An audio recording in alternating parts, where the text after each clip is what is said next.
단식 중인 이재명 대표가 쌍방울 불법 대북 송금 의혹 관련 추가 조사를 받기 위해 내일 다시 검찰에 출석하기로 했습니다.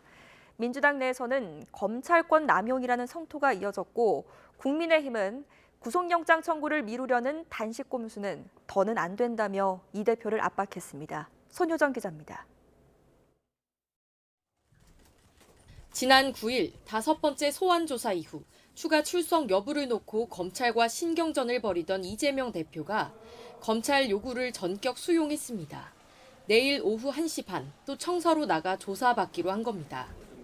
다만 단식 중인 이 대표에 대한 검찰의 추가 소환 요구는 부당하다며 검찰권이 남용될 경우 당 차원에서 총력 대응하겠다는 경고는 잊지 않았습니다. 검찰이 이번 조사마저 무도하게 조작하는 등 검찰권을 남용할 경우 당이 할 수 있는 모든 권한을 사용해 대응할 수밖에 없음을 분명히 밝힙니다. 실제로 이 대표는 단식 이후 처음으로 지도부 회의에 불참했습니다. 민주당 지도부는 일제히 이 대표 생명이 위태로운데 검찰이 정치 수사를 계속하고 있다며 수사가 아닌 스토킹이자 고문이라고 맹비난했습니다. 민주당 중진 의원 10여 명은 직접 농성 천막을 찾아가 단식을 만류하기도 했습니다. 단기간에 끝날 문제들이 아니기 때문에 단식을 중단하고 건강을 회복하기를.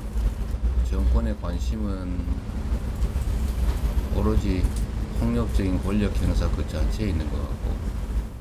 국민의힘은 이재명 대표가 지난 조사 때 진술조서에 서명하지 않은 걸 문제 삼으며 날을 세웠습니다. 검찰 조사에 비협조로 일관하며 수사를 지연시키는 건 구속영장 청구를 미루려는 정치적 꼼수라는 겁니다.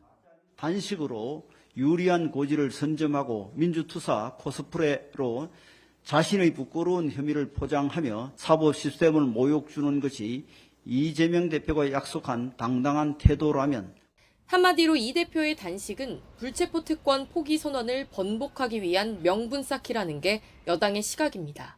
단식으로 인한 건강 악화를 핑계 삼아 검찰 수사를 끝끝내 회피하는 이 대표의 모습을 보니 여의도 반치광이라는 수식어를 붙여도 손색이 없어 보입니다. 이재명 대표가 6번째 소환 조사에 응하기로 한 건 사법 리스크를 정면 돌파하겠다는 의지의 표현이란 분석도 있습니다.